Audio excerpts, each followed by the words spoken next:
Ugh, you guys, I'm so bummed that I haven't been there the last couple days, and I really wanted to be there today, and I'm sorry, but Molly is still snotty, so I'm gonna try really hard to be there tomorrow. Anyway, we ended last time talking about Pontiac's War.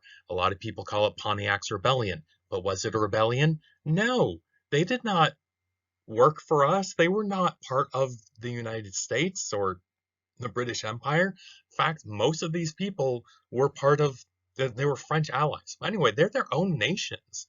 They're an enemy who attacked us. And calling it a rebellion really is demeaning, and I really do not like calling it Pontiac's Rebellion.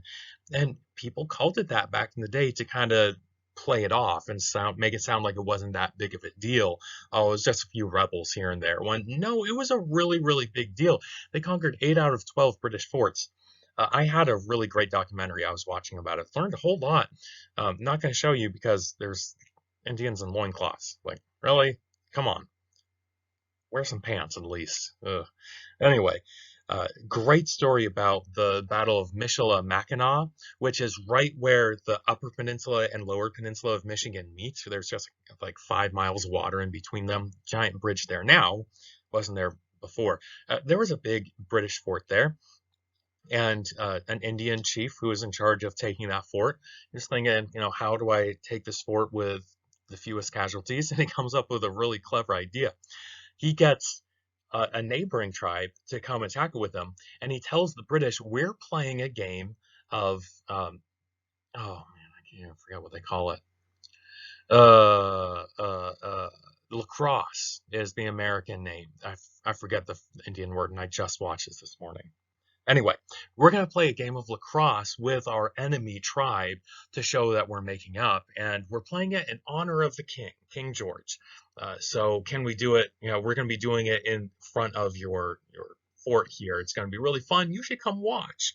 So about 400 men are there playing lacrosse. It's like this gigantic, volleyball meet or something. 400 people there playing lacrosse, and they have like a couple hundred women there as well. And the women are wearing big old heavy shawls against the cold, and they're sitting and watching. So the British are completely at their ease. They see people playing games, they see people giving gifts and like making toasts and speeches and things. They see a lot of women there, and they're like, it couldn't possibly, be nefarious or anything. So there's actually several British officers who step outside the fort, leave the door open, and they're watching the game. They think it's really interesting. And one of the English guys goes to the captain of the fort, the guy in charge of the fort, and asks him to come watch. And he says, "I'm writing these letters. I want to send these letters off. There's a canoe going on through the Great Lakes back to civilization. I want to finish this letter. I'll be there in a minute."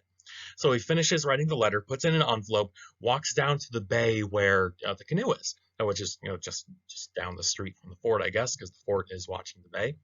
Well, an Indian was in charge of like spying on him or something, make sure he doesn't see anything. He's afraid that the guy in charge of the fort is going to see all these people and get suspicious or whatever. So he just beans them in the head and kills them and gives this war cry. Well, at the war cry, all the lacrosse players throw the lacrosse ball accidentally close to the British guards. They get up to the British guards, they kill them pretty quickly. There's only like a dozen of them, and there's like 400 Indians. All the women throw off their shawls, and they have been carrying all the men's weapons and concealing them underneath their big heavy cloaks. Hand the Indians all weapons. They rush into the fort, and within just a few seconds, they had killed almost all the British soldiers in the fort. And now there were quite a few French people in that fort as well, left over from when it was built as a French fort, but the English took it after the Seven Years' War. So they didn't hurt any French Canadians or French Michiganders, I guess, because the French were their buddies in the last war. There were quite a few English people who went to hide in their French neighbors' houses. One French guy slammed the door in the face of an Englishman who was then killed and scalped. So that's not cool. Another French guy did hide some of the Englishmen and managed to keep them safe. But the whole battle was over in like 5 minutes. Boom, took the fort. There was one guy who escaped, Catholic or Anglican priest, he may have been Anglican, I don't know. He escaped and he ran down to Fort Detroit, which was the biggest fort in the area. And he said, "Oh, you got to send help. We were just attacked and everyone was slaughtered." And the commander at Fort Detroit said, "So has everyone else. We lost 8 forts over the last month. Just all at once, boom, they're all attacked." And everyone has been streaming in messengers, help us, we've been attacked. Yeah, everyone's been attacked and everyone's lost. There was not a single English victory in Pontiac's war. Pontiac got all of them. It said here, he was only defeated when all the Indians went home. He had Indians who lived from Canada down to Florida, all band together to fight the English. Then most of them went home. Apparently, in the Indians' mind, a lot of them were like, we hate the British, we got in their forts, we killed a bunch of people, mission accomplished, we're done. Let's go home now. We got mad, we killed people, go home. It was also hunting season, and the soldiers and the hunters are the same people, so we got to go home and hunt, or we're going to starve this year. Of course, when the English hear about all these losses, they don't just accept the L. They then send thousands of more soldiers out to go secure those forts, and Pontiac is left with hardly any soldiers left because everyone went home. Unfortunately, that's the last time you see a massive confederation of Indians from Canada to Florida. There's several other big confederations like Custer's Last Stand. We'll talk about that in second semester. Kind of sad for Pontiac, but he did lose. There's a heartbreaking speech he gave in your book, I think. We'll have to read that when I get back. Anyway, results of the war. The British soldiers had come in, and some of these British generals just come in and give orders around and tell everyone what to do, and basically are like, "We're here to rescue you, so do what we say." And the Americans really did not like being pushed around by soldiers, and the soldiers didn't understand why we weren't so grateful to be rescued. They're like, we're saving your butts. Why are you upset? One reason they were upset is a lot of those soldiers were living in civilian people's houses. They would just have 1,000 soldiers come into town and be like, "Okay, 2 of you live in their house, 2 of you live in their house, 2 of you live in their house. And by the way, you guys with the unexpected guests, you also have to feed them, do their laundry, shine their boots, take care of them." It's like, are you serious? So we weren't terribly happy about all those soldiers, even though they were sent to protect us. And then there's just a lot more government interference telling you where to go and what to do and what not to do. And Americans don't like being told what to do. And it's showing some pretty big differences between the lifestyle and culture and values of people in England versus people in America. We're just different by now. The English come in and they're 100% Anglican. You have to follow the Anglican rule. When they come treat with the French and they conquer the French, they let the French have Catholicism. And the Americans are like, we want spiritual freedom. We're upset of the British method of fighting, which to us, part of it seems really silly. They're expecting pitched battles here and there. They're expecting the British army comes here, the Indian army comes here, we fight, one side wins, and the other side loses and goes home. And the Americans, so the British are like, we need to have our big armies protecting our big towns, right? And the Americans are like, no, the Indians are going to come attack the little towns and slaughter everyone. They're going to kill people in the frontier and slaughter everyone. And so the Americans are trying a much more spread out defense. The British are much more concentrated, and that leads to some problems, including some frontier people who are exposed to the horrors of war with no backup whatsoever. It's like, yeah, England, you're willing to fight this war, but you're not willing to protect my cabin in the woods? I'm in trouble. This was one of the first times when the colonies worked together, although they didn't work together all that much, especially in the 7 Years' War, a little more in Pontiac's War. But seeing the difference between us and them, England, and us and France, really does give a lot of Americans a sense of, we 13 colonies, we're special, we're our own thing. Geography is one of the biggest reasons why we're not part of England today. It's just too far away. It takes too long to communicate. When we ask for troops, it just takes too long to get those troops back. And those troops take months to get orders. And it's just not working very well. The colonists very often are told, hey, we're at war with France. I'll send you some soldiers next year. We're like, well, what about until next year? Good luck fighting the French army by yourself until help arrives. I'm like, no. Um, we have to take care of ourselves because England isn't around to help us. And that's just a physical problem. Land ownership defines your attitude. If you own the land, you're going to fight for it rather than if you're just sent to defend it from far away. Americans who own land have a reason to be part of America.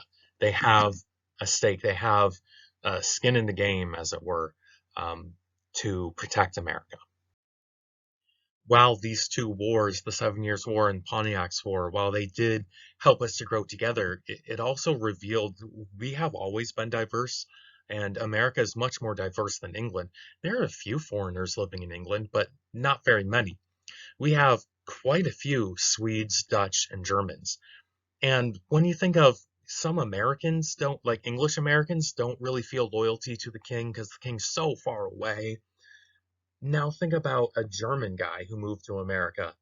Does he have a lot of loyalty towards the English king?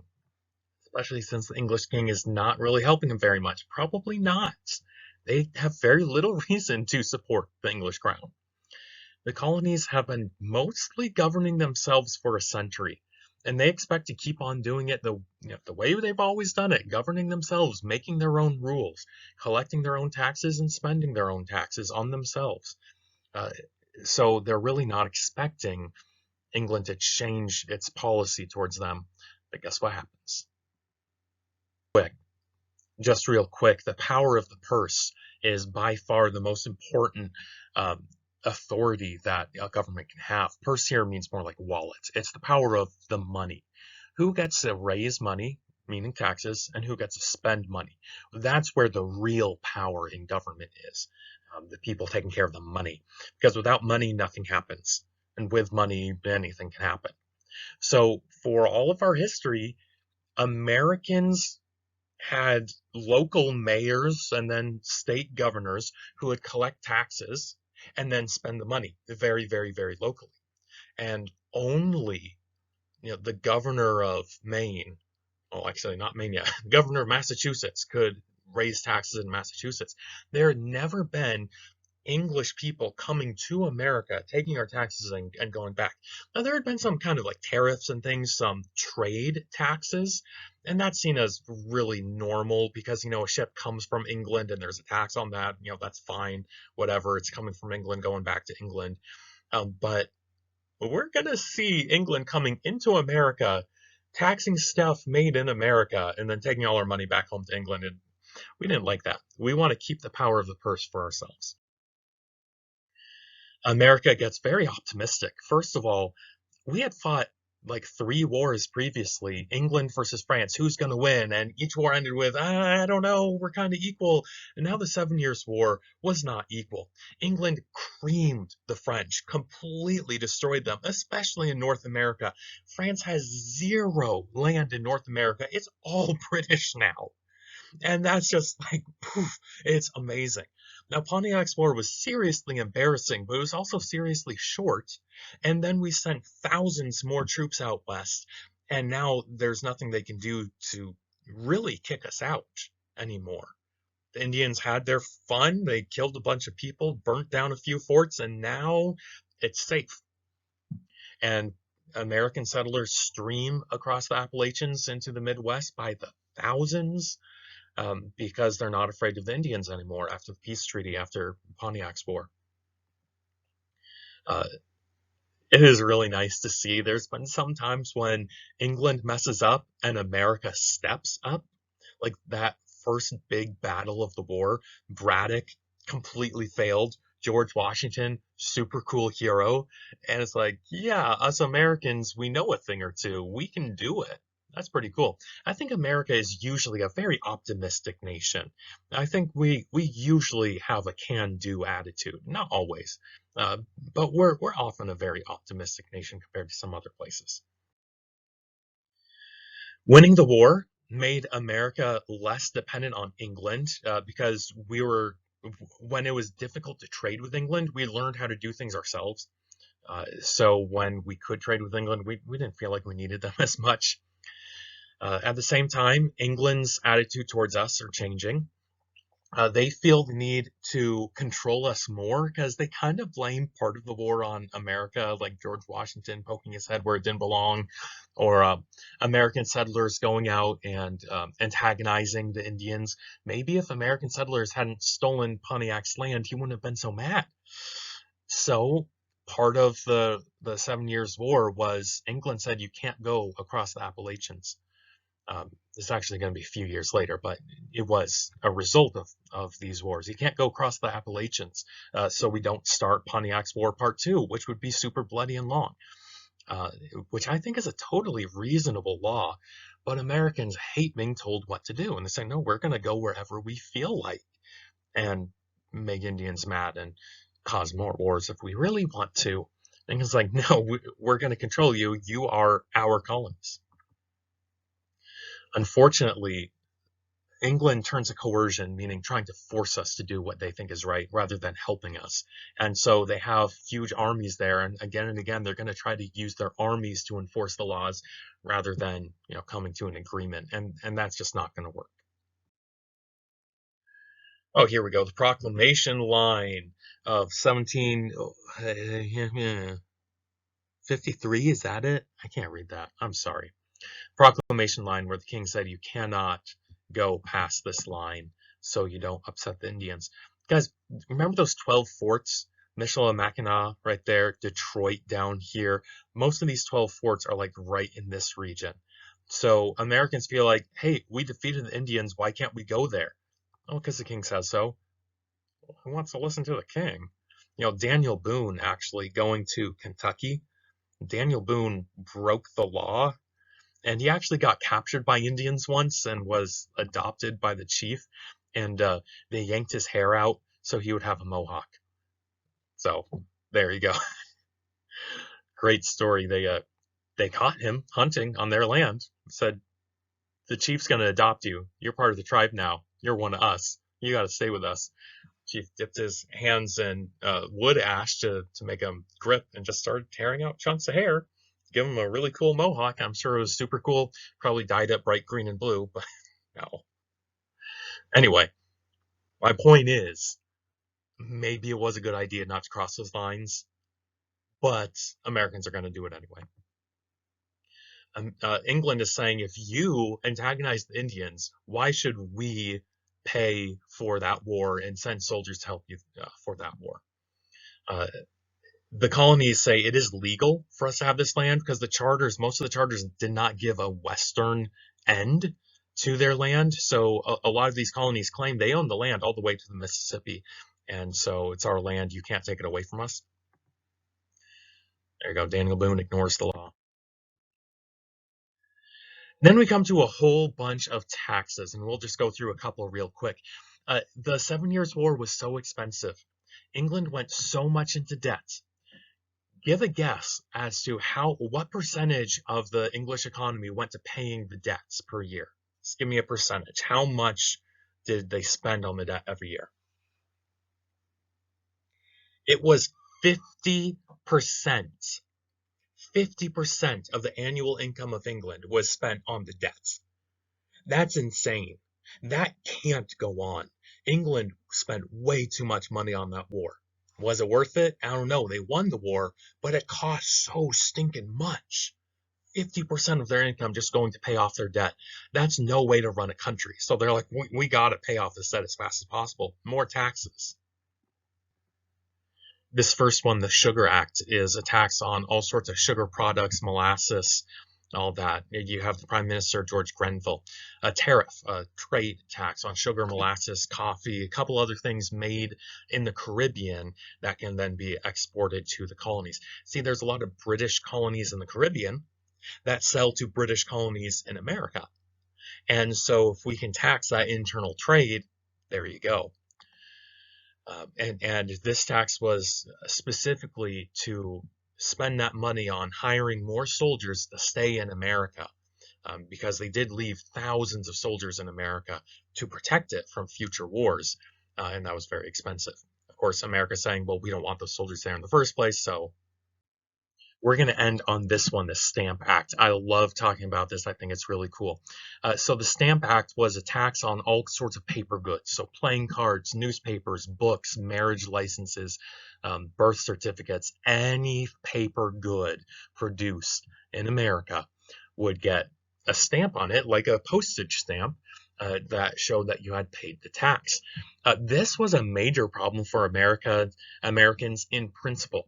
Because it's one thing to tax something that you sell to me, but it's another thing to come into my property, watch me make paper in America, watch me print paper in America, and then say, oh, I want your money now. Like, what does this have to do with England? This is American products, American wood, American paper, American ink, American from start to finish. How are you coming in and taxing me on that? It'd be like if the Canadians came down and taxed Maine lobster catches. Like, no, you can't do that. That's our stuff. Hands off. Anyway, funny picture here. All persons indebted for this paper above 12 months are once more requested to make immediate payment to avoid trouble. Apparently, some people had not been paying their subscriptions to the newspaper. Some of them are a year behind in paying their subscription. It's like, we need your money now because we're making a lot less money because we have to pay money for the stamps. Hereabouts will be the place to affix the stamp. You put the stamp here, notice it's a skull and crossbones. That's what we think of your stamp. Your stamp is killing our newspaper. I do think that they're probably being a little dramatic, but I do get that the principle of the matter is really important. I don't think the Stamp Act was that expensive, though. There you go. Oh, the fatal stamp, it says. An emblem of the effects of the stamp. Ah, you're going to kill our newspaper. Maybe there were some newspapers that had to shut down. College diplomas, any paper thing. This was the very first time England taxed American stuff. Made us mad. I love talking about this. This is my favorite picture. This is actually a modern recreation, but we have the old one. This is Thursday, October 31st, 1765. So this is a decade before the American Revolution when the Stamp Act is happening. Here you go. Oh, the fatal stamp. Just taking a look at this. This newspaper is designed to look like a grave with a memento mori here. Remember? The Remember You Will Die, the grave digging tools and skull and crossbones. The newspaper's dying. Adieu, adieu to the liberty of the press. There's no more freedom of speech because they're taxing us out of our business. The times are dreadful, doleful, dismal, dolorous, and dollarless. Very clever. I love the title because it's like the title of a gravestone. The Pennsylvania Journal and Weekly Advertiser, expiring in hopes of a resurrection to life again. That's what they would write on gravestones or say in funerals. They died, but in the hope to come to life again. The hope of the resurrection. They're saying this newspaper is dying, but hopefully they'll take away the Stamp Act and we'll live again. I am sorry to be obliged to acquaint my readers that as the Stamp Act is feared to be obligatory upon us after the 1st of November ensuing, the fatal tomorrow, the publisher of this paper, unable to bear the burden, has thought it expedient to stop a while in order to deliberate whether any methods can be found to elude the chains forged for us. I mean, it's a tax. The chains forged for us, and escape the insupportable slavery. Just recently, in the last few years, I have come to realize how often white Americans during the Revolution complained about slavery. They said, you can't tax my newspaper. That's just like slavery. You can't enslave us. And they constantly complain about how awful slavery is. You can't enslave us with your taxes. I'm like, but you're actually enslaving people, like not taxing them, like enslaving them. So if it's so bad for you, why is it okay for you to do it to them? I mean, kind of hypocritical here, but it reminds me of a famous British song of the time. I won't sing it for you. Rule Britannia, Britannia rules the waves. Britons never, never, never, never, never shall be slaves. We don't mind enslaving other people, but we white people will never be slaves. Anyway, slavery to the Stamp Act, which it is hoped from the last representation now made against that act may be affected. Meanwhile, I must earnestly request every individual of my subscribers, many of whom have been long behindhand, that they would immediately discharge their arrears, meaning that they would immediately pay me what they owe me. And he's saying, I need to feed my family, and if I don't have a newspaper, how am I going to feed my children? So please, please, please pay, and then hopefully I'll have a little bit of money to be able to start up as soon as possible. These guys really did not like those taxes.